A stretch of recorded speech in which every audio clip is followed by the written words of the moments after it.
Hey everybody, and welcome to DGS Productions. I'm your host, D.G.S.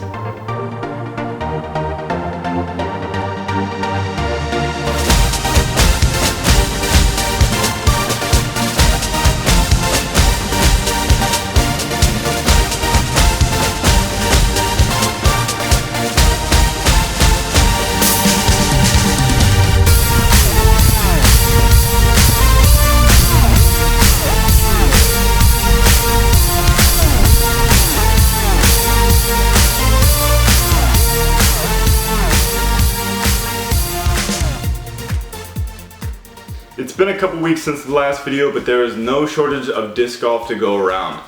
June is definitely disc golf month and there's plenty of it.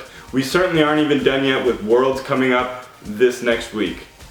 Let's start off by recapping one of the most surprising tournaments of the year so far, and that's going to be the Utah Open. Not only was there drama and excitement, but we got to see plenty of new faces and we got to see some amazing coverage from different sources. I really think this is evidence of what disc golf has to come. If you think back last year, we only had one camera crew usually available for these minor tournaments, if you can even call them minor.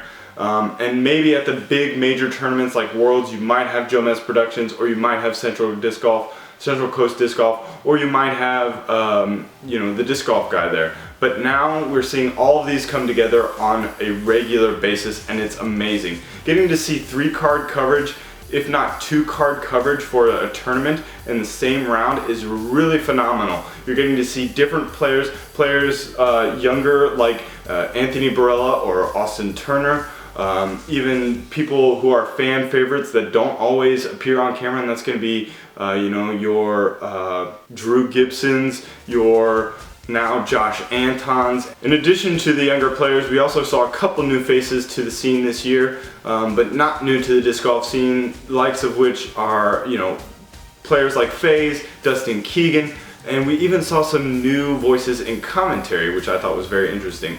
CCDG brought in some new people, had Jeff FaZe, who MVP sponsored from Northern California, who brought a different side of commentary to it, and I really appreciated that.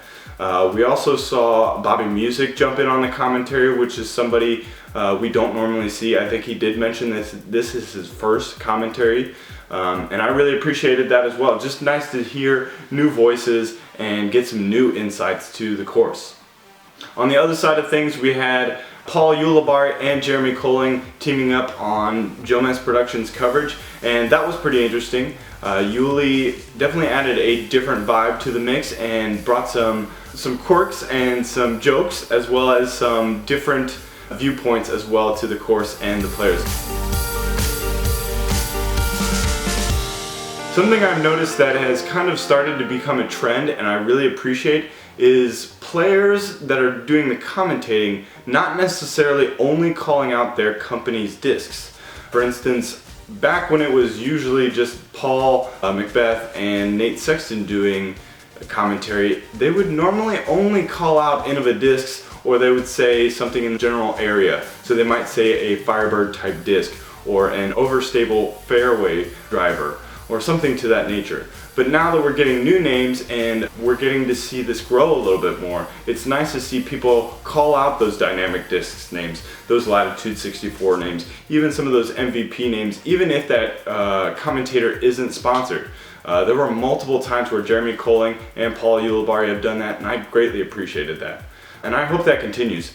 I also hope that we start to kind of see either the decline or the refinement of the player commentating. Some of the commentary is great, and don't get me wrong, this is all free, this is great, but as constructive criticism, I'd like to say that I'd like to see it kind of move away from the players, or at least the player who is being filmed. If it's a player that's being filmed that is commentating, usually they like to focus on themselves, and then we kind of lose the rest of the round. Sometimes they're adding nice insight and what they're thinking and how they have to play this, etc. But most of the time it becomes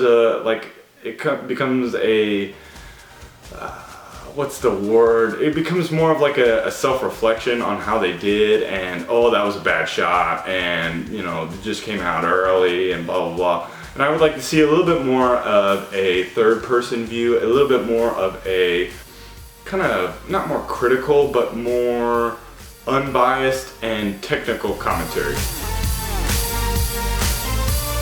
Jumping back to something that I mentioned, we got to see at the Utah Open the rise of the young guns, and it did not disappoint for me. We got to see features of our next generation of players in Drew Gibson, in Austin Turner, and somebody who we haven't talked about, but I'm going to spend quite a bit of time talking about right now, and that's going to be Anthony Burrell.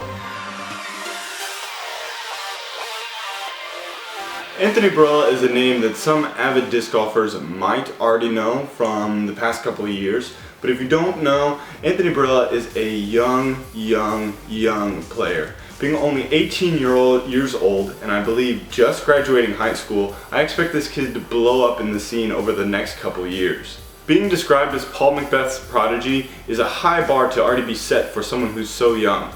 But Anthony Burrell does not disappoint. This kid has continued to learn and continue to rise to the challenge that has been set before him.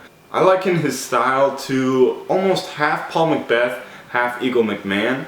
If you watch his drives, you can really see the precise nature in which they are carried out, as well as a little bit of that kind of flaily slash powerful slash just lanky form that Eagle McMahon has. A form that just oozes of power, of excitement. In the Utah Open we saw him come in 4th place, but I really think that doesn't show how close he was and how good he played a couple weekends ago at the Utah Open. If I counted right, I'm pretty sure he went OB 7 times on his first round, and he even had a couple splash out putts, some of which weren't am side chain outs, but definitely should have stuck. So that is something to definitely keep in mind. Yes, he did shoot a 998 rated first round, but his round 2 and round 3, round 2 coming in at 1049 as he shot a 50, and then in round 3 shooting another 50, which was 7 shots better than his round 1 score. I imagine he is probably the future for Innova. Once Paul Macbeth starts his decline, I think in maybe 2 or 3 years, we see Anthony up there. If he goes full-time touring, we see him up there challenging that top 5 consistently. Tied with Anthony in 4th at the Utah Open was somebody I've already highlighted for his phenomenal play and his impeccable form, and that is young gun Austin Turner. Another person to really watch out for these next couple of years. A Discraft sponsored player who can do amazing things with the disc. Being a lefty, his shots are so different, so fun to watch. In 3rd we had Dana Vici, who is not new to the scene, but not necessarily somebody who's been highlighted over the past couple of years. He definitely played a solid game.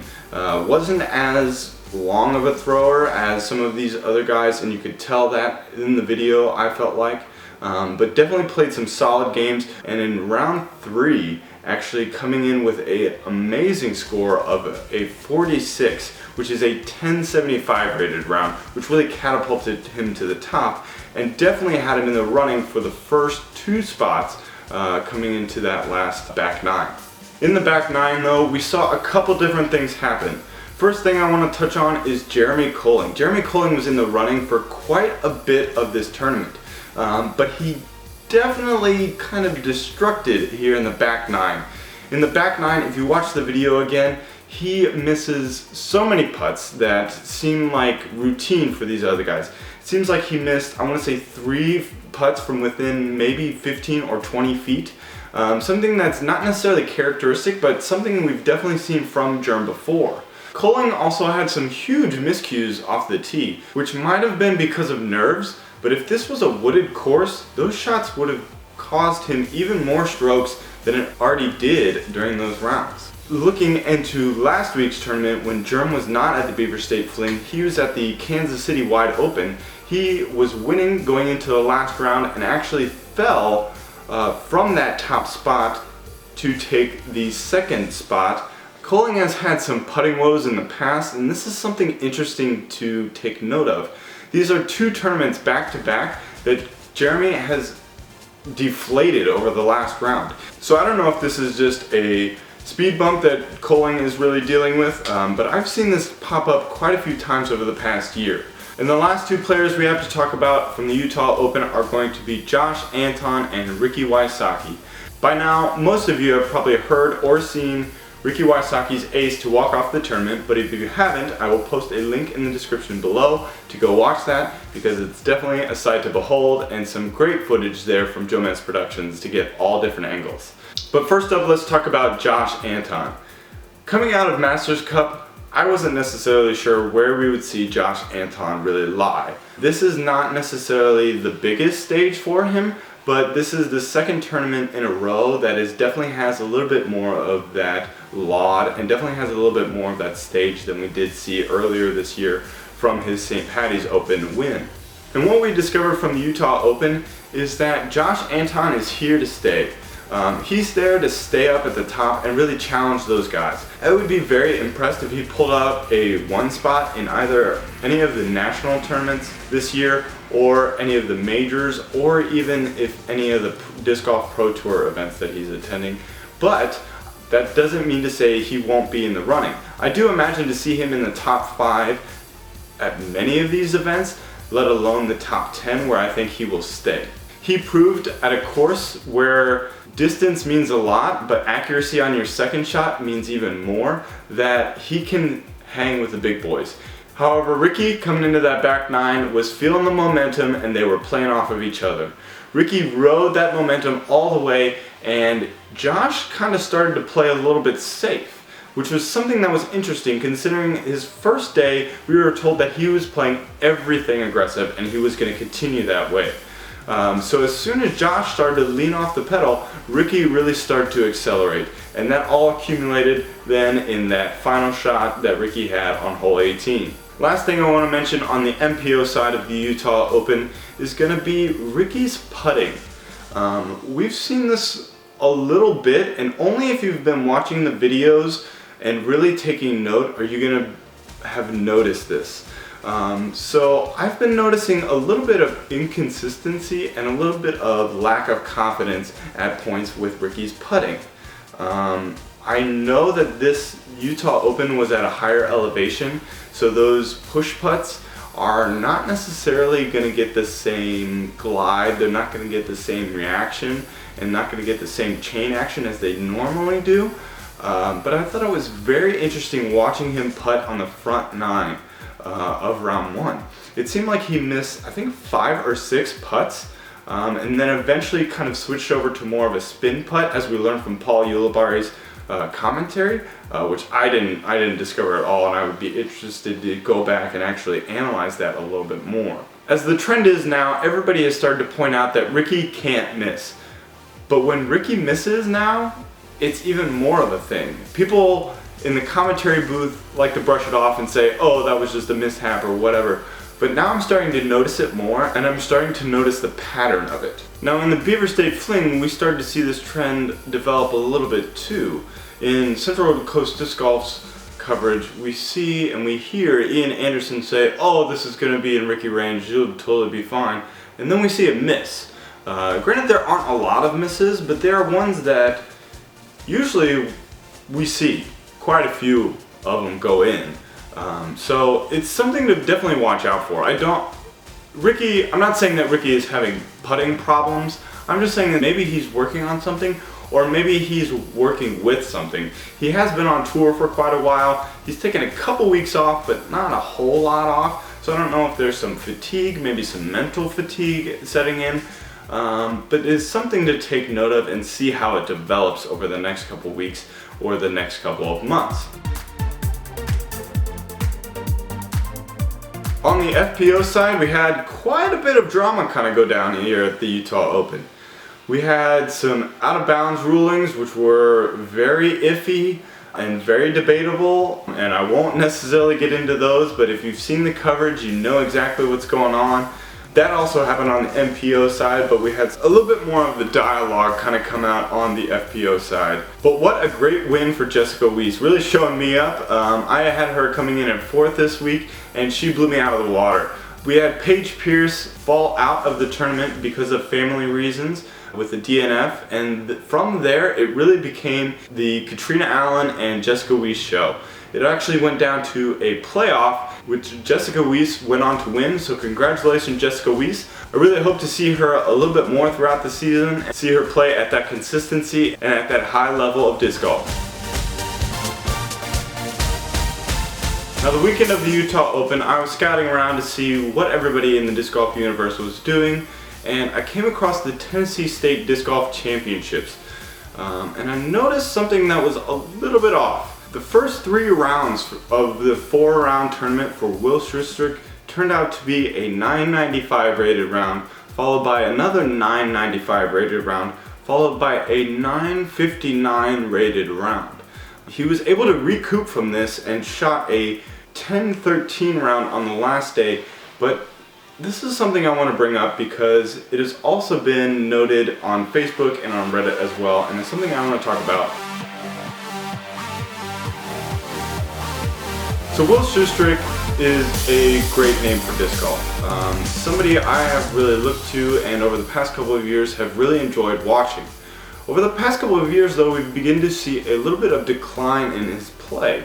And kind of more of an inconsistency at that.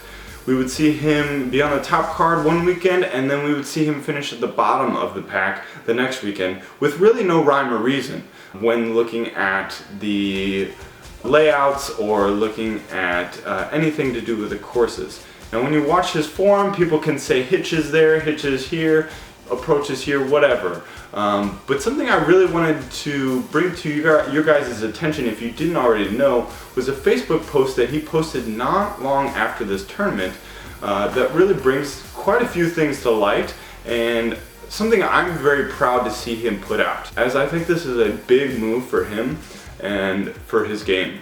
On Facebook he posts, "As I sit on a plane about to take off towards Sula, Norway, I felt it's time to actually announce something. A lot of people know that my disc golf game has gone down a few notches within the last 2 years. There have been comments, messages, questions, podcasts all about a new movement or hitch I have in my game. This hitch is not intended and never has been. I've had this so-called hitch for almost 2 years now, and when it first was going on, I figured that if I practiced harder that it would eventually fix itself. If you ever hung out with me, you realize I could be a bit stubborn when it comes to certain things. I finally went in to have it looked at by a professional in Nashville, and I found out that I have a shoulder impingement. I've been avoiding telling anyone because I really didn't want to make a big deal out of what's going on and start to create even more pressure on myself. I've concluded that it's time to come clean and to admit what's wrong for one main reason. We all know there are internet trolls. I could care less what someone says about my cystic acne on my neck. I could care less what someone says about the way I dress or what people think of my mental game or their opinion on the discs I throw. But I just can't listen to people blame my marriage for the way I'm playing anymore. Trish is one of the main reasons why I haven't gone crazy after missing so many shots I used to easily hit. It's been almost 2 years since I felt extremely confident, and it's time to finally turn that around. I've been seeing a professional in Nashville, and I hope to get back to where I was a few years ago after I go through some physical therapy. I don't like those internet trolls anymore as the next person, and I hate to see this happen to Will, but I'm glad that he is recognizing it, and I'm glad that he is standing up for it, and I'm glad that he is taking the steps to get back to where that exciting disc golf that we know and love from Will Schuester. With the Utah Open now over, we headed straight into the exciting and well-loved Beaver State Fling. This year's Beaver State Fling did not disappoint. We saw some low scores, we saw some new faces, we saw some old faces, we saw lots and lots of coverage. That makes it now 2 weeks in a row that we have had phenomenal coverage. We have had 3 coverage sources. Now that doesn't necessarily mean we got 3 different cards each day, but we did get 3 different sources of coverage, and the amount of women's coverage there is phenomenal as well. So shout out to those guys for continuing to support the FPO side as well. This year's Beaver State Fling, we saw quite the finish, and a battle I'm sure we have not heard the last of this year, let alone this month. Ricky overcame his slump of a second round and continued to excel from that. His third round score of 50, which was a 1072 rated round, propelled him into that top running and might have had Paul shaking in his boots for the last round, with Paul only shooting a 56 or a 1018 rated round in the last round. Rounding out the top three, we had the return of Eagle McMahon. This was great to see him. We saw some very unconventional shots. We saw some power throws. We saw some long throws. We also saw some very precise shots from Eagle and some stellar putting. In fourth, we had James Proctor, who really excelled in the last two rounds, shooting a 1048 and a 1043 rated third and fourth round. Then Paul Ulibarri jumping up to the fifth spot, which is a really nice thing to see. Him tackling those inconsistencies earlier in the year and beginning to play more at that higher level, especially on such a hard course as these Milo courses are. In sixth, we had a three-way tie between Philo Brathwaite, Nate Dawes, and Steve Rico. Nice to see Steve Rico kind of jump back up there into the top 10. The tension and excitement in this tournament was just great. This was something that felt like, to me, bigger than an NT. This felt phenomenal. You had 4 rounds to watch. You had 4 rounds to, tune into live scoring on your phone. Really great coverage here. I know there wasn't live coverage. I wish there was live coverage. I would have been glued to my TV or my computer every moment of it. But I'm glad we're seeing this continue to develop, and gets me even more excited rolling into Worlds on June 20th, and we're just going to see lots of coverage, lots of footage, and hopefully some great golf. On the FPO side, we saw quite the smashing by Paige Pierce. Not only did she shoot 10 down, which would have tied her for 20th place on the MPO side, but she shot 18 better than second place Valerie Jenkins. And even more impressive than that, she started off round 1 with a 1009 rated round, followed by a round 2 1007 rated round, followed by a round 3 1020 rated round, which is just phenomenal. Now her fourth round, she fell off of that, if you can even say that, with a 996 rated round, but that is still some phenomenal golf. I really like this pressure of play from Paige Pierce, especially on this more technical course, because we all know she's got the arm, we all know that she can get it out there, but can she deal with the woods, and can she deal with the technical side of disc golf as well as her other competitors? And she showed this week that she has no problem with that. Like I said, in second we had Valerie Jenkins. In third we had Katrina Allen, just one spot off of Valerie Jenkins. Katrina Allen, of note, on her first round did shoot a 1001 rated round, so it is really nice to see her pop back up there and really start to get that mojo flowing again. In fourth place we had Sarah Holcomb, and rounding out the top 5 we had Jessica Wiese.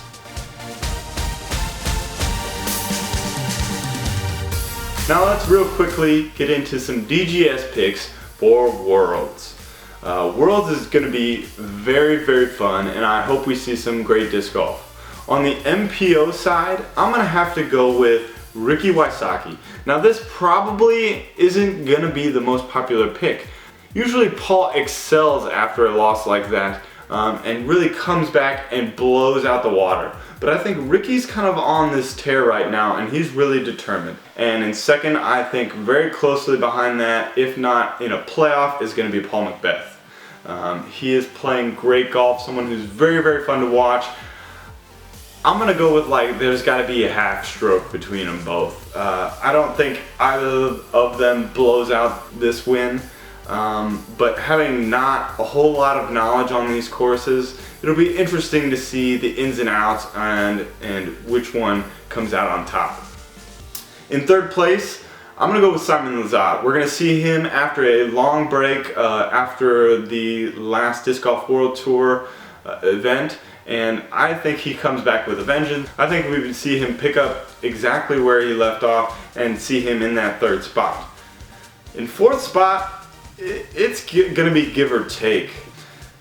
My thought right now is between Nate Doss, Nico LaCastro, maybe Jeremy Colling, but I'm actually going to go with Manabu Kajiyama for this 4th spot. Manabu has played exceptionally well. I love his form. I love his game. I love his mentality throughout. Some notable people to watch out for. There's going to be so many people here. Just pretty much anybody. You've got Josh Anton. You've got Matt Orum. You've got Nate Doss. You've got Eagle McMahon. You've got Chris Dickerson, who can surprise. You've got Johnny McRae, who can really surprise. Johnny McRae, I look for him to tool around in that top 5 spot. Once again, Jeremy Colling, Michael Johansson, who we haven't seen a whole lot on these huge tournaments. So look for him to really stick into that, probably the top 8. I would love to see him on those top 2 cards and see some coverage of him and see him, kind of play with these courses as well. Other names, you get Philo Brathwaite. Barry Schultz hasn't done very well at the larger tournaments, but he has been playing well this year. And then as you go on down the list, you got Dave Feldberg, James Conrad, Steve Rico, etc., etc., etc., and the names go on forever. So this is just going to be a star-studded cast and a really fun couple of days. On the FPO side, after an 18-stroke win this past weekend at the Beaver State Fling, I gotta go with Paige Pierce. Middle of the year, she's accelerating, she's doing great. I thought by now we would begin to see a little bit of the even out and Katrina Allen rise to the level a little bit more. But Katrina Allen, even though she has risen to the level, Paige Pierce has continued to excel and continued to put up great scores this year. So I think we've got Paige Pierce coming in first. We've got Katrina Allen coming in second. Valerie Jenkins very close behind that. And then Sarah Hokum bringing in that top 4. As with the MPO side, we are going to see quite the list of names here for the women as well. Be on the lookout for what Jennifer Allen has to offer. She picked up the win this past weekend at the Kansas City Wide Open, so see how she rebounds off of that and how she accelerates upon that. Other names of note are going to be Hannah Leatherman, Elaine King, and a name we haven't seen this year so far from the big tournaments is going to be Ragna Bai. Be on the lookout for her. She is a 923 rated FPO player who hails from Sweden and has been known to make some surges here and there. This is really going to shape up to be such a great Worlds. I expect there to be some great coverage and some great golf this year. I really hope the weather cooperates, and I really hope we see some great golf at some great courses.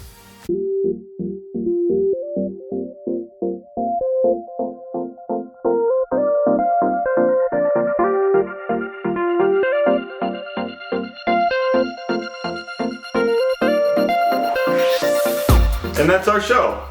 As always, feel free to like, comment, subscribe, and check us out on Facebook for all the postings and updates throughout the week. And until next round, I'm D.G.S.